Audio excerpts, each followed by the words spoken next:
Ladies and gentlemen, good day and welcome to Lux Industries Limited Q3 FY21 earnings conference call. This conference call may contain forward-looking statements about the company, which are based on beliefs, opinions, and expectations of the company as on the date of this call. These statements are not the guarantees of future performance and involve risks and uncertainties that are difficult to predict. As a reminder, all participant lines will be in the listen-only mode, and there will be an opportunity for you to ask questions after the presentation concludes. Should you need assistance during the conference call, please signal an operator by pressing star then zero on your touchtone phone. Please note that this conference is being recorded. I now hand the conference over to Mr. Saket Todi, Promoter and President, Marketing from Lux Industries Limited. Thank you, and over to you, sir. Good afternoon and a very warm welcome to everyone. I have with me Mr. Udit Todi, President Strategy, our CFO Mr. Saurabh Kumar Budolia, and SGA, our Investor Relation Advisors. Firstly, I welcome Mr. Budolia, who has recently joined us as the CFO. By qualification, he is a chartered accountant with a career spanning over 15 years with extensive experience in corporate finance, business partnering, financial planning and analysis, strategic planning, audit, and risk management. His previous experience includes his critical role with Future Lifestyle Fashion Limited as the Chief Financial Officer. Prior to Future Lifestyle Fashions, he was at the core of the finance function with Mondelez International, Sula Vineyards Private Limited, and Tata Steel. Mr. Budolia will be taking over this role from Mr. Ajay Kumar Patodia, who has been the CFO of the company for the last 15 years. We welcome Mr. Saurabh to Lux Industries and wish him the very best. Moving on with the call, I hope you and your near ones are safe and healthy. We have uploaded the results and investor presentation, and I hope you have gone through the very same. For those who have not, you can view them on our website. The innerwear industry is constantly evolving, and we have always been at its forefront by offering wide range of differentiated and innovative products across multiple segments. Also, with the rise in the work from home model, a new segment of athleisure has come into prominence, which offers much tremendous scope for growth, especially with the current positioning of the company. Over the years, we have witnessed an evident shift in the industry, right from changing consumer needs and preference, expansion of markets, to more recently reduction in the spending power and the supply chain bottlenecks. However, our decades of experience in the industry, team of experienced professionals, strong business model, extensive network of dealers, and other supply chain elements coupled with the state-of-art manufacturing facilities has helped us to adapt to these changes and respond suitably to fulfill the needs of our customers on an ongoing basis. Furthermore, the rural market, which were practically untapped in the women's innerwear segment, are now opening over time with greater exposure and acceptance. Another exciting and new endeavor is the opening of our EBO network, which is called Cozy World, a unique and pioneering concept of standalone stores showcasing the entire range of brands from the house of Lux Industries. We are operating 3 stores currently, with plans to add on another 6 by the end of March in Tier 1, 2 and 3 markets, and aim to increase the number of stores substantially in the next 2 to 3 years. To conclude my remark, I believe with customers now preferring to choose a recognized and branded product over an unbranded one, coupled with major of events like demonetization, GST adoption, and more recent COVID-19, which has had a massive impact on all the business and led to a shakedown in the unorganized sector. This has helped us to increase our market share. Now I will ask Mr. Udit Todi, who is spearheading the strategy for the company, to share his thoughts. Hello, good afternoon and a very warm welcome to everyone. I hope everyone is keeping safe. Coming to our performance for the quarter and 9 months ended 31st December 2020, we have delivered our best ever quarter with record revenue and a strong EBITDA growth. All this despite considering several operational challenges amidst the phased reopening of the economy, increase in raw material prices, and container shortages. This outcome has been characterized by a simultaneous combined effect of price and volume growth across our category segments. On the supply chain aspect, we have one of the largest distribution networks in this industry, having strong presence in north, east, and west parts of the country, with plans under consideration for expansions in the south, wherein the growth potential seems extremely promising. We have been in constant contact with our distributors, dealers, and retailers who have managed to provide us with valuable data points to sense the market pulse and the upmove in consumer sentiments, with the economy customers moving to the mid-premium segment and the mid-premium customers steadily opting for the premium segments. We are witnessing a continually rising demand trajectory in the rural and semi-urban areas, with the urban areas being the laggard due to the phased reopening, but showing green shoots as we step into the final quarter of this financial year. Lux has always been at the forefront in the undertaking innovative ways of marketing and promoting and advertising its products. For the 9 months gone by, our advertising expenses stood at rupees 41 crores, which is in line with our FY21 guidance of 4% of our revenue. We expect our ad spends to reinstate back to 7 to 8% of our revenue from next year. Along with marketing efforts going digital, the company has embarked on the path of adding value through e-business initiatives. Tie-ups with various online partners like Amazon, Myntra, Paytm, Flipkart, and others have resulted in around 4,000 orders per day. The response has been very encouraging. Our endeavor is to enhance product offerings and continue the growth momentum over the next few years.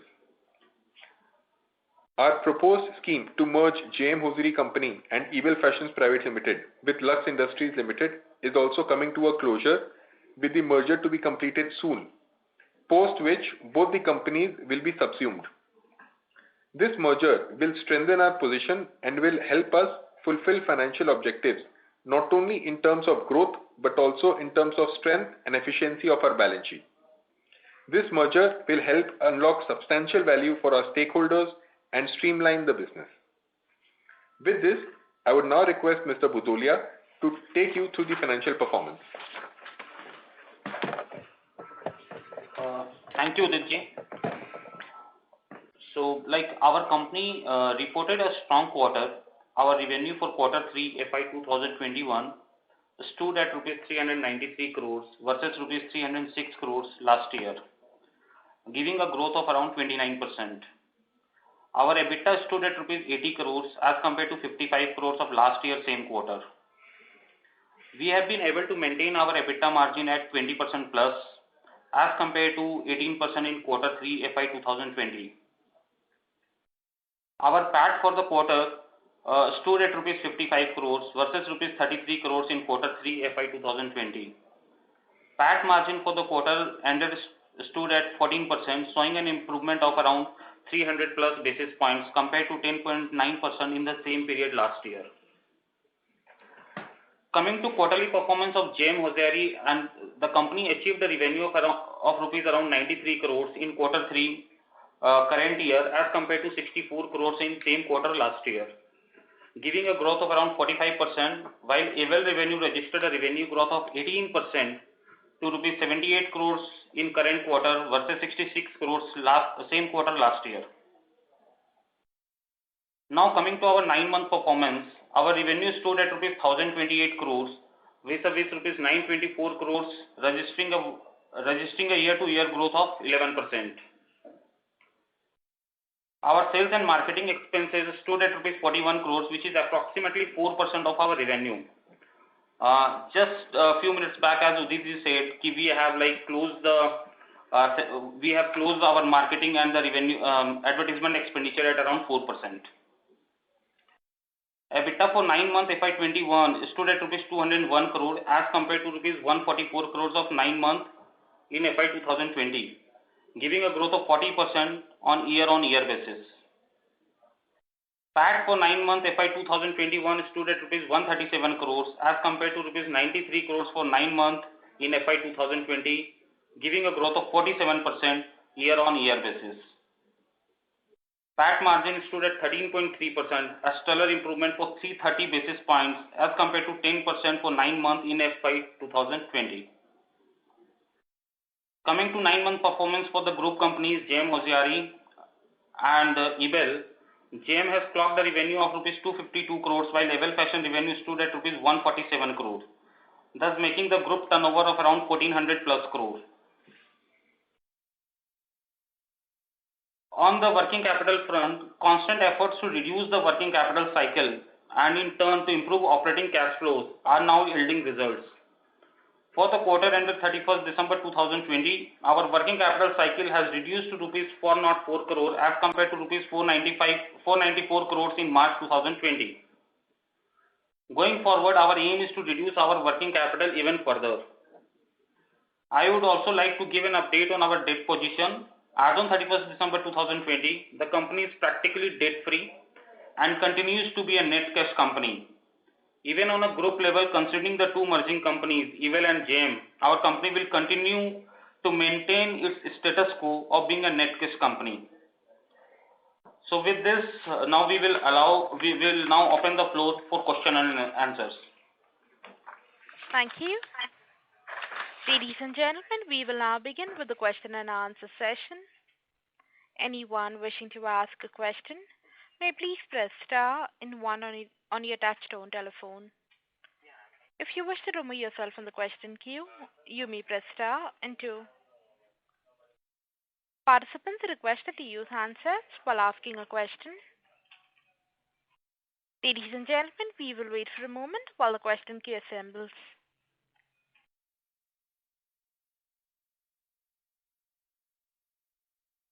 Participants, if you wish to ask a question, you may please press star and one.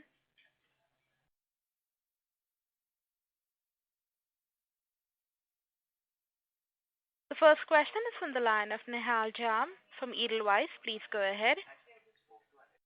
Yes, thank you so much, and congratulations, Saket and Udit, on this wonderful performance.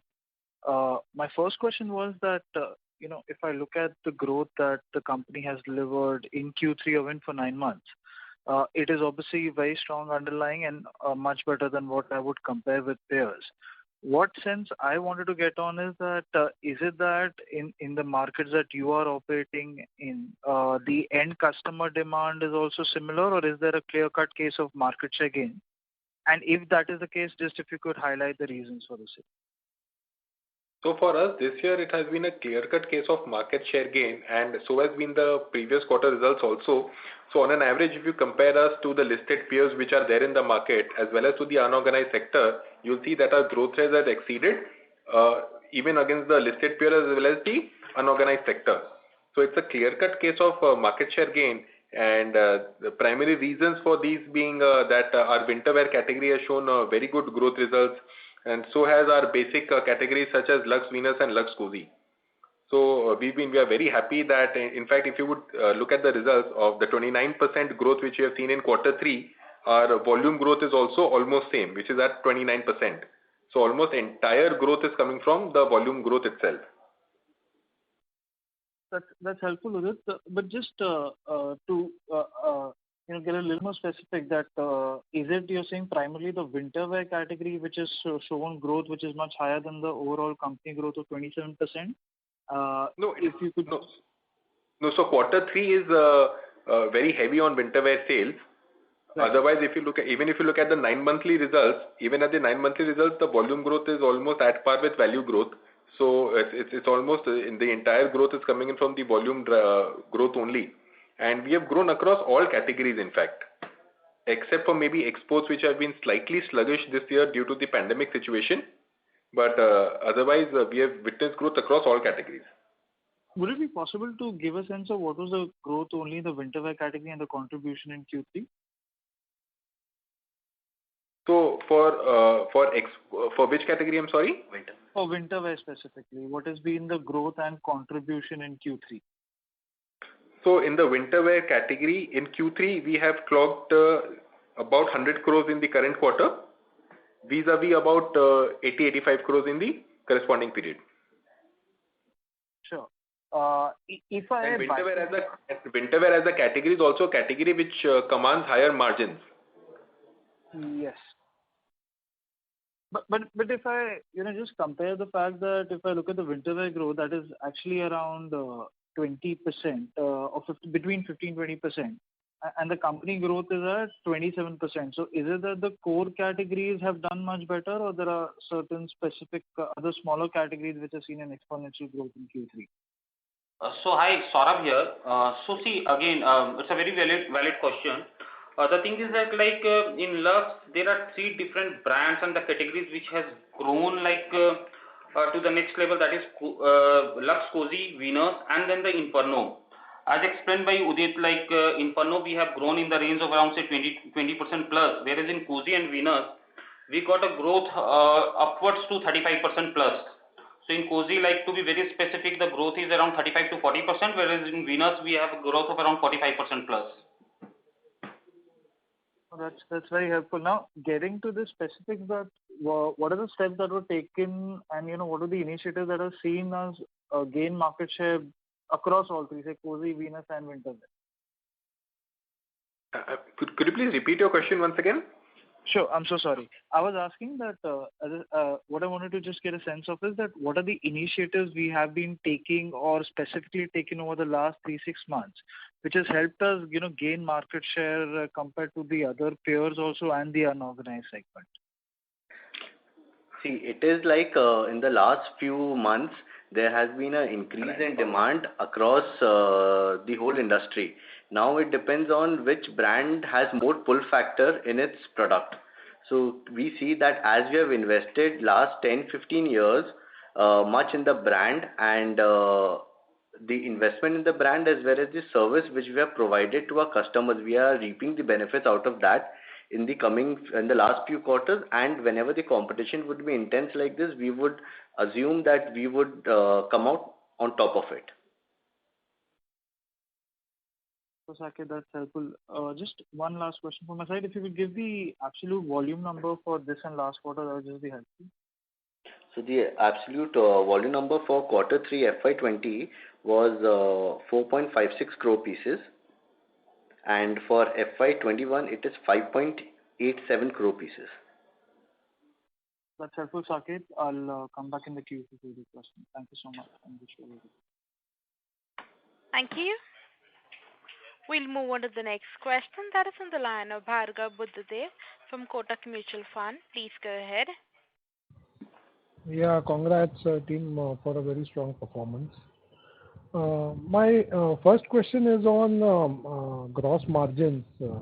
So essentially, given that yarn prices have been going upwards, what kind of pricing actions have we taken, if you can quantify please, and essentially have we sort of passed on the entire increase in yarn prices by increasing the finished goods prices?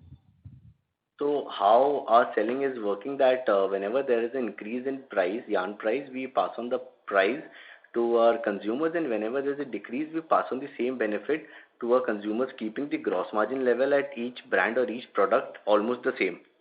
So the yarn prices have started increasing from the month of November, December, so which would impact the quarter 4 sales practically. So the increment in our product prices have already started towards the end of December, and the majority increase has been happening in the quarter 4 of this fiscal year.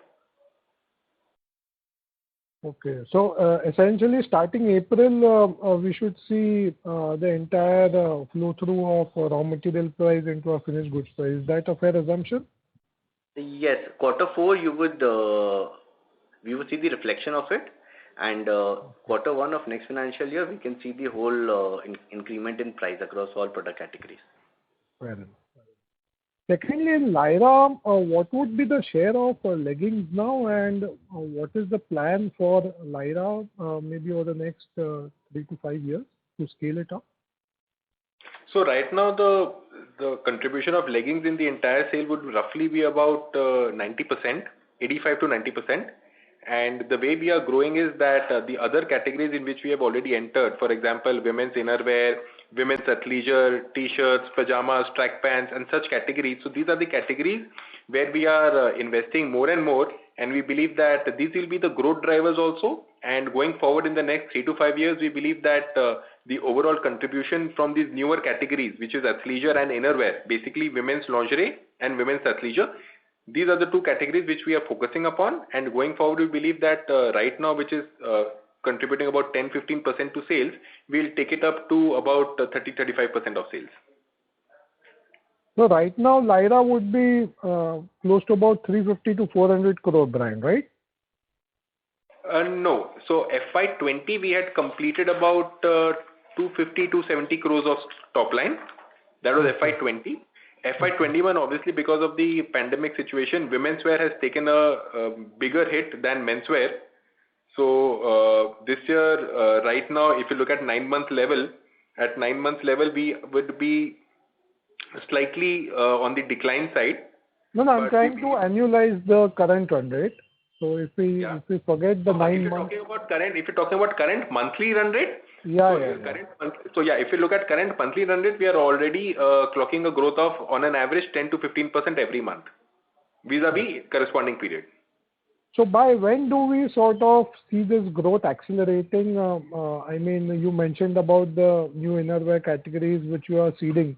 You think FY22 can be a year where we can sort of see 20-25%? We believe that in the coming 3 years, FY22, 23 and 24, these 3 years, if you look at FY22, we will already witness an increase of percentage contribution coming in from the newer categories. With every passing year, we believe that, for example, we are setting ourselves a target of 5% increase in revenue share.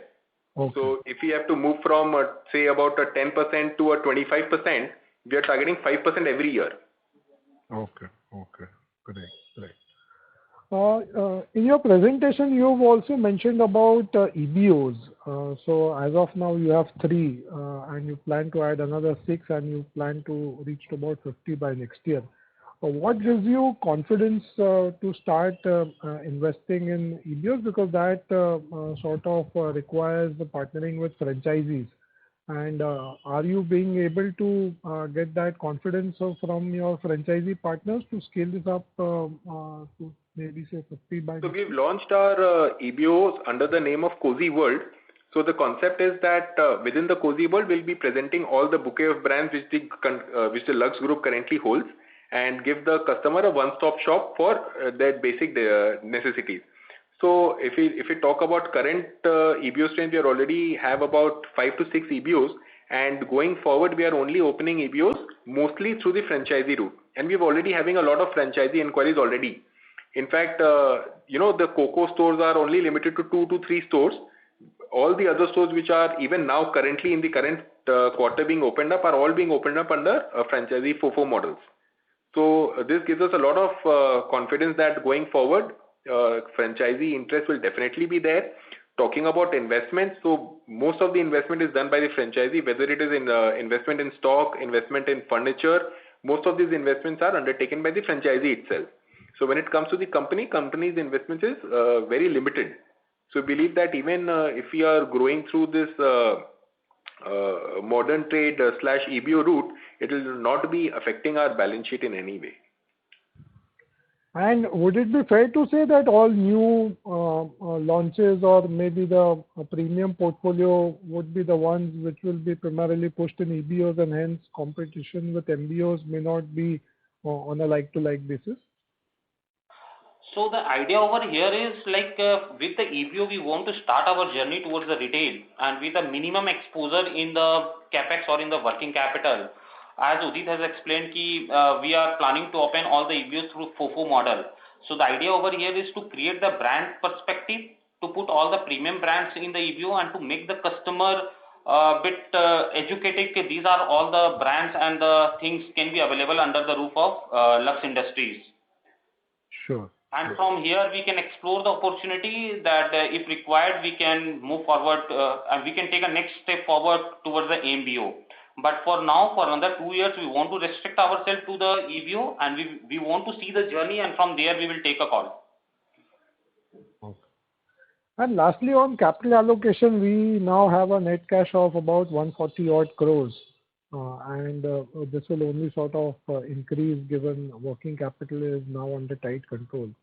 So how do we plan to spend this money maybe over the next 2 to 3 years? So see, again, for capital, anyway, as we know that COVID has taught us that cash is everything. So we want to be very conservative while utilizing the cash.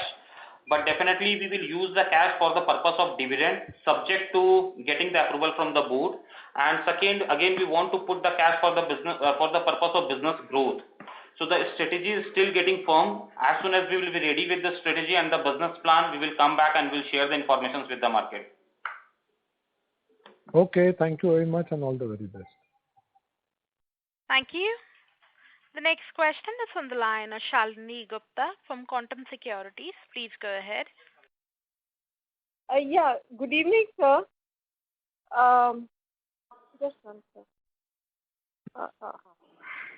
Good evening, sir. I just I had 2-3 questions. So one is that you have generally been very bullish on the premium segment.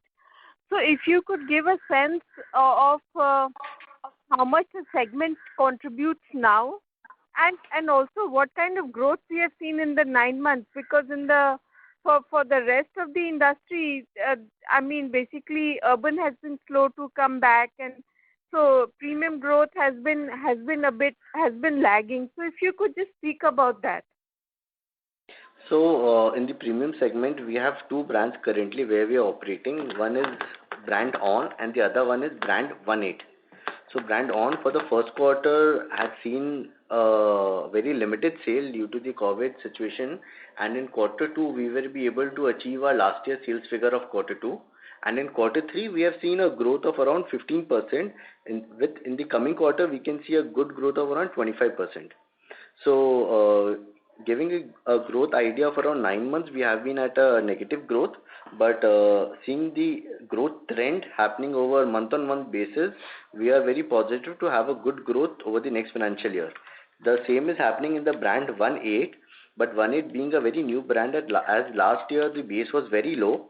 So currently we are having a growth of around 80 to 90% in quarter 3.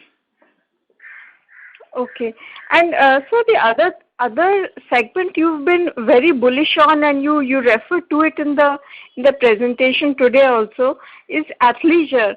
And what surprises me is that a lot of people, in spite of the fact that a lot of people will be at home, somehow athleisure sales have not really picked up for a lot of people. So if you could just speak about how much your athleisure sales are and contribute to the turnover, and what kind of growth have you clocked?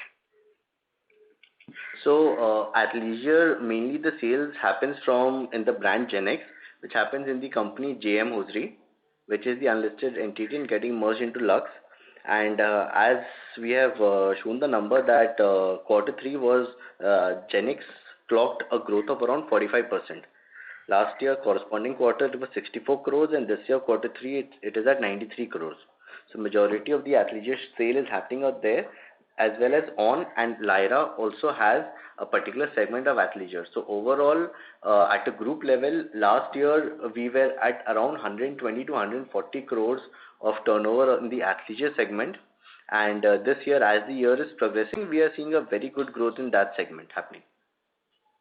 Okay, and sir, lastly, I mean, if you could just say what is the contribution of the premium segment, just the premium innerwear, to your sales?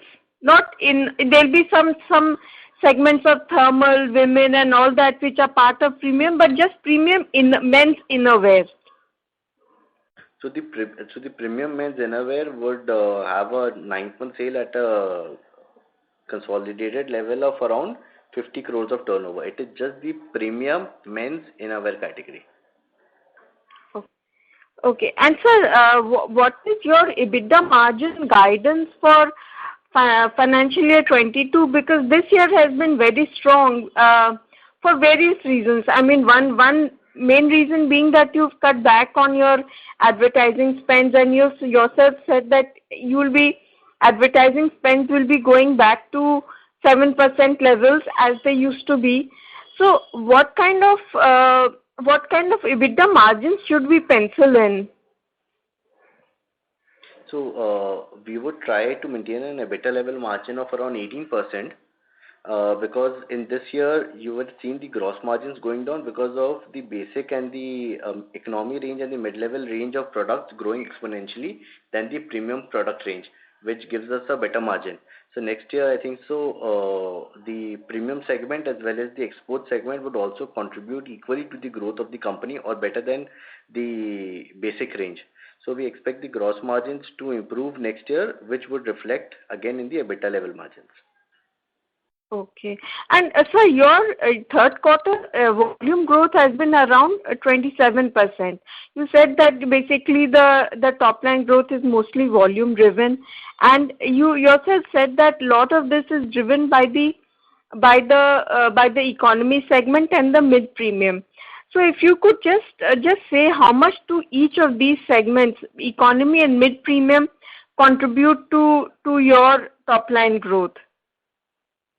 So, if I would give you the volume-wise in quarter three, Lux Venus had a volume growth of around 43%, whereas Lux Cozi had a volume growth of around 36%. And together, the sales is approximately, or the volume is approximately 75% of the total turnover in terms of volume. Yeah. 75% of total. Okay. And the average selling price obviously has not gone up because a lot of the turnover growth has been driven by volumes. Yes. Okay. Yes, sir. I mean, would you be able to quantify this average selling price? So the quantity is 5.87 crore pieces and the turnover is 393 crores. I think so. You can get mathematics out from there. Yeah. Okay, sir. Thank you so much. Thank you. Thank you. The next question is from the line of Prerna Jhunjhunwala from B&K Securities. Please go ahead. Thank you for the opportunity. Congratulations on a strong set of numbers, sir. Thank you. So just wanted to understand your distribution network expansion in the quarter on a Q-on-Q or a YOY basis, or mainly your MBO network or distributors, agents, etc. So I think so. In the current scenario of the COVID-19 situation, there has been a very negligible growth in the distribution expansion because right now the distributors are very precarious in choosing the brands. So many distributors are in fact reducing the brands which are less demanded in the market and are keeping only strong with them. So these 9 months have been very difficult for any brand to enter into a new distribution or in a new distribution category or in evolving its distribution network. Okay. And if I want to understand your EBO network expansion, what kind of area are you looking at? Existing places where you are distributing currently, which are strong in nature, or more in the southern where we want to, establish our presence? Could you just help us understand our EBO network expansion strategy? So we are trying to expand EBOs in. There has been no particular decision so as to expand in areas where we have been weak. We have been expanding everywhere. We have been just keeping in mind that we are choosing places where the rentals are low. We are not choosing premium markets. We are keeping the mass crowd in mind whenever we are choosing a location. So we've been opening EPOs keeping that economics in mind that at the end of the day we need to make money out of it. Okay. So it is not likely to cannibalize your existing network is just what I wanted to understand. So basically the customers which land up in an EBO or in a modern trade is very different from a customer who would walk into another MBO or a general mom and pop store. So the two universes are quite different and very rarely they overlap. So we are very sure that the EBOs and modern trade presence which we are trying to make will definitely attract and draw new customers on board with us. Okay. And sir, what is the contribution of e-commerce revenues to our total revenues? So at the group, so right now, e-commerce has been quite a new nascent thing for us. So at the group level, we have clocked about 15 to 20 crores of sale, which is roughly about 1% of our top line. And we believe that there is a lot of headroom for growth going forward, and that in fact has been one of our core focus areas. And we believe that in the next 2 to 3 years, we will be exponentially growing in the e-commerce category. And we've taken concerned efforts for that. And we've set up, an entirely new team to help the e-commerce strategy. And we believe that in the next 3-4 years, we'll at least be at 4 to 5 times where we are standing right now. 4 to 5 times means our share and will our so share our share of e-commerce in the overall pie will definitely increase. Okay. See, the idea over here is that still like we are in the learning phase and we are making a complete. We are still in a phase where we are creating the groundwork to make a e-commerce a separate vertical. So we want to get into a single piece picking and the marketplace organization. And for that purpose, we are hiring the skilled people who can create this complete different vertical for us. And from there, we are clearly looking that it can become a 150 crore kind of business gradually in another 3 to 4 years. Okay. Okay. And sir, I just wanted to understand your product mix. An earlier participant also asked the same, but putting it differently, I just wanted to understand your revenue share with respect to innerwear versus outerwear, or innerwear versus athleisure versus winterwear. So, and how is it shaping up going forward? Do you see athleisure gaining a lot of share, or it will come back to normalcy with people resuming offices, etc.? So some color on that would help. Yeah, so the company is operating across multiple brands, and every brand has their own share of innerwear and outerwear. So at the group level, we do not have an exact figure as to what the overall innerwear versus outerwear versus winterwear versus athleisure looks like. But yeah, just to give you a color, just to give you a flavor as to how it looks right now, we're seeing that the growth definitely on the outerwear side / athleisure side is much higher compared to the innerwear category. Obviously, because the ASP is also much higher compared to an innerwear category. If you talk about a t-shirt or a pajama or a track pant, the average selling point is much higher compared to a vest or a brief. So, and thanks to the pandemic situation also, people have started using more and more such products.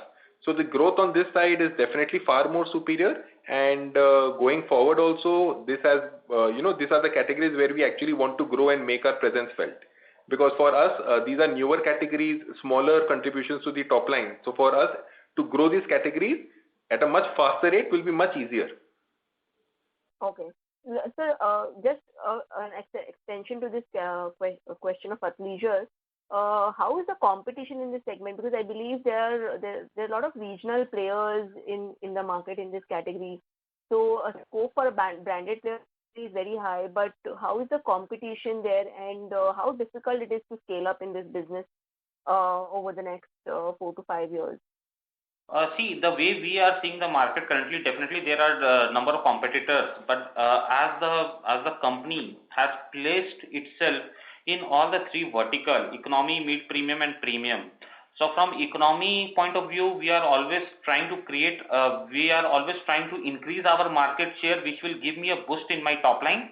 Whereas in premium, we are trying to boost our profitability. So with the kind of nature of business, we would be having a larger reach as compared to the regional player. And with that perspective, we think that we are one step ahead as compared to any other regional or the national player in the athleisure category in India. Okay. And the last question is on 1/8. Sir, any update on revenue or profitability there? How is the brand shaping up, and what are the key factors that is driving it, and any key challenges that you would like to highlight? Okay.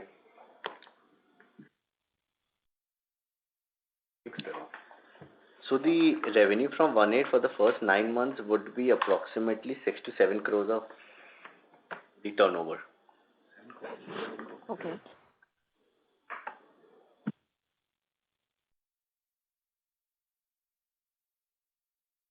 And what about the traction in this brand? The traction in this brand is very strong, as last year just the 1/8 innerwear, the whole year we clocked a turnover of around roughly around 3 crores. And from 3 crores from the first 9 months we have reached around 7 crores, and we intend to close it at 10 crores this financial year. So roughly three and a half times, but the base is very small, so it is not wise to count the percentage gain right now. But this 10 crore is coming after considering the lockdown of 3-4 months where actually there was zero sale. So it would have been a full year, then I believe the turnover would be in the range of 12 to 15 crore types. Okay. Okay. That's helpful, sir. Thank you so much and all the best. Thank you. We'll move on to the next question. That is on the line of VP Rajesh from Banyan Capital. Please go ahead. Thanks for the opportunity. Just one question. What you said about the Sorry to distributors. interrupt, Mr. Rajesh. Sir, your voice is breaking up. Is it better now? A little better, sir. Thank you. Okay. So my question was that given what you said about the distributors, is it fair to conclude that the market share is shifting from the unorganized guys to organized guys like you? Yes, it is shifting.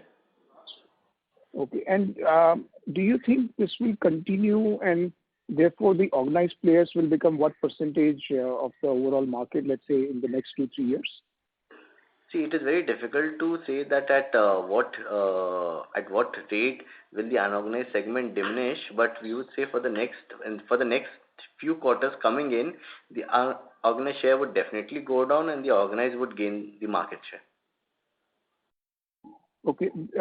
And just finally, do you see the unorganized players then coming back, maybe let's say 6-9 months or a year down the line, given what happened around Demon? I'm just curious about that.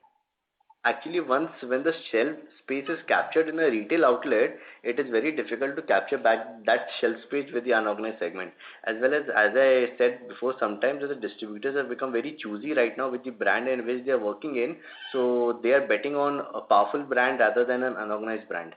So the distributors are itself moving towards that the brand which has a better pull, they would continue to work in that brand. The same concept is going on with the retailers.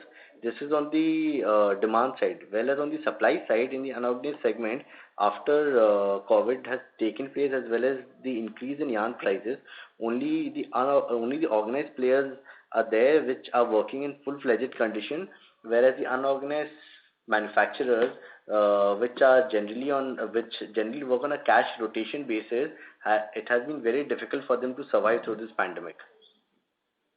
Okay, got it. Thank you. Thank you. A reminder to the participants, anyone wishing to ask a question, may please press star in 1. The next question is on the line of Kedar B from Composite PMS. Please go ahead. Hi, thank you for the opportunity. My first question is about the EBOs that we've already opened. So would it be possible for you to give some sort of an early sense of the unit economics involved? So for example, what sort of monthly run rate are we doing? What kind of inventory levels are we actually stocking up at each store? Something on those lines?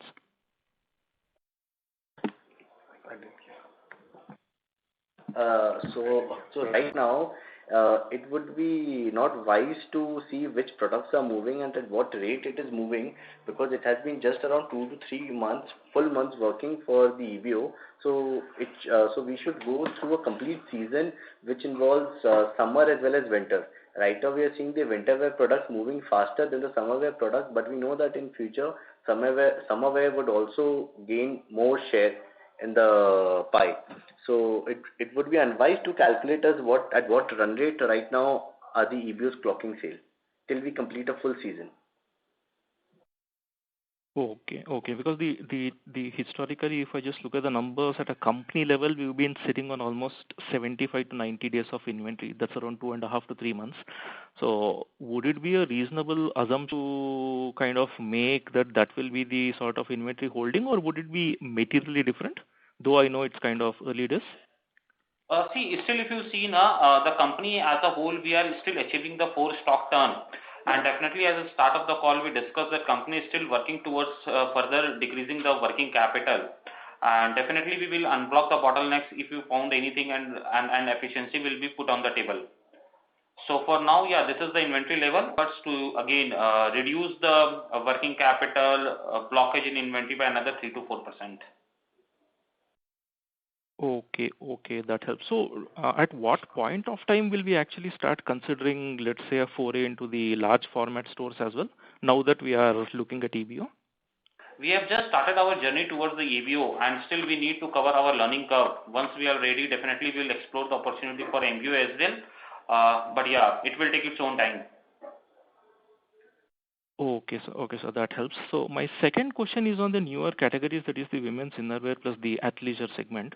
So even over there, the inventory levels, how are they compared to our standard legacy products? Is it on the higher side, or are we able to maintain the same level as we've traditionally done? So you're talking about the Ebel Fashions, correct? I'm talking of the newer categories that you sort of explained on one of the previous participants' questions. So that's the athleisure segment plus Ebel plus also the women's innerwear segment. So if you look at women's innerwear, obviously because it's a newer category for us, so right now we are building, we are sitting on a higher stock levels, obviously because we are also seeing high growth rates going forward. So initially whenever a brand is getting built up, your initial stock levels are higher and sales are lower, and as the sales picks up, the inventory remains the same. And talking about overall, if you look at Ebel Fashions, then the stock levels are pretty much on the lower side at an overall balance sheet category, balance sheet level.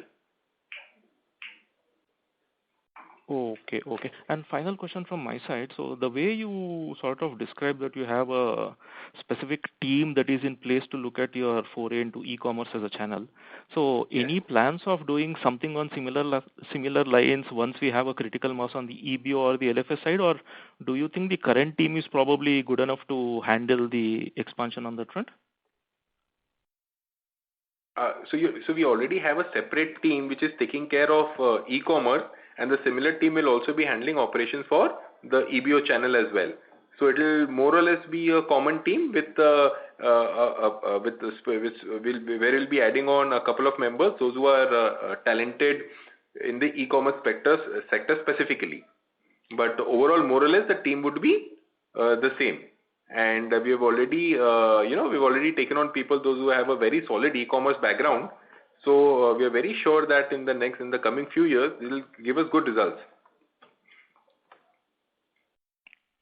Okay, thank you. That helps. Thank you. Thank you. The next question is on the line of Deepak Madhav Das from LSC Securities. Please go ahead.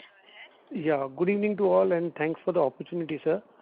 I would like to congratulate you for the good set of numbers. Sir, there are just two questions, sir. One is the scheme of amalgamation. Like how long do you think will this be complete, sir? So, as we mentioned, we are hopeful that in the next 2 to 3 months we should be able to complete the process. We are already halfway through the required regulatory approvals, and we believe we are just a couple of steps away. And what we are trying for is that we should close it as soon as possible, and fingers crossed, if everything goes as per the schedule, then we believe that the current fiscal year ended balance sheet should come out as a merged balance sheet. Okay, got it, sir. Sir, one small query on the balance sheet front. If you see note number 29 of your other expenses, that is page number 182, so there is a small outgo of 5 lakh rupees paid towards royalty charges. Can you please explain what is this for? So this royalty charges is from Lux to Biswanath Hosiery, as Biswanath Hosiery owns the brand Lux, there has been a perpetual agreement between Biswanath Hosiery and Lux Industries Limited on a very minimalistic basis of royalty. So this is that royalty given. Okay. If you see in this entire scheme of events where Lux has clocked a turnover of about 1,200 crores, a royalty of 5 lakh rupees is something which is quite negligible. Yeah, correct. Yeah, that's what. I just wanted to understand, like all the brands and other things, we are not paying any royalty for that, no? That is the only thing I just wanted to understand. No. So so yeah, that was the only concern. Like the royalty payment was there. So anyway, yeah. Thanks. That's all from me. Thanks a lot. Talk a bit about the working capital. Thank you. The next question is from the line of Rishan Gavish from Brevo Commercial. Please go ahead. Thank you for the opportunity. Most of my questions have been answered, sir. Just a bookkeeping question, sir. So what is the debt and cash as on December 2020? See, as on December 2020, Lux Industries Limited net cash position is positive. At a gross level, like we have a debt of around 40 crore. Out of 40 crore, around 25 crore is in term loan and 15 crore is towards the EPC borrowing. Other than that, like we are at a gross level, we have 140 crore of the positive cash balance which is lying in the system. And mainly this cash has been generated from basket 1, that is the generation of the positive EBITDA, basket 2 after releasing from the working capital. Thank you, sir. That's it. Thank you. The next question is from the line of Anjali, an individual investor. Please go ahead. Hi, my question was around the working capital. I know it's reduced in this quarter. Could you just elaborate on the components individually, what has reduced with inventory, trade receivables, and what do we foresee to further reduce? Sorry, in working capital, if you see, my debtor days has come down from 91 days, from 88 days to 68 days, 91 days to 68 days. Inventory days has come down from 97 days to 79 days, and creditor days has come down from 43 days to 41 days. So almost creditor level is lying same, whereas in debtor and inventory the days has come down drastically.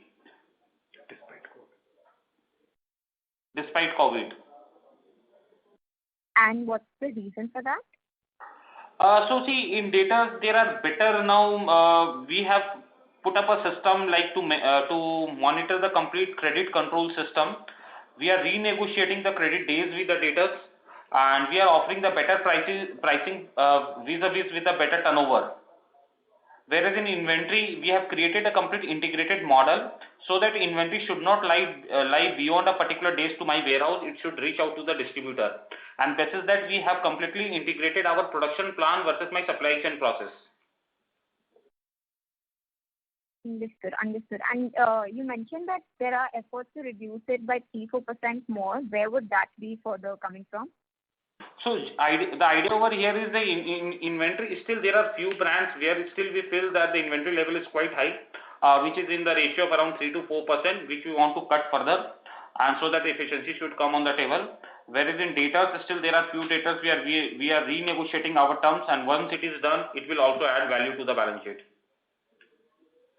Understood. Thank you. Thank you. Ladies and gentlemen, that was our last question. I now hand the conference over to Mr. Udit Todi for his closing comments. Thank you everyone for participation in our earnings call. We have uploaded the presentation on our company's website for your reference. In case of any further queries, you may get in touch with our investor relation advisor, which is Strategic Growth Advisors, and feel free to get in touch with us in case you have any further queries. Thank you. Thank you. Ladies and gentlemen, on behalf of Lux Industries Limited, we conclude this conference call. Thank you for joining us, and you may now disconnect your lines. Thank you.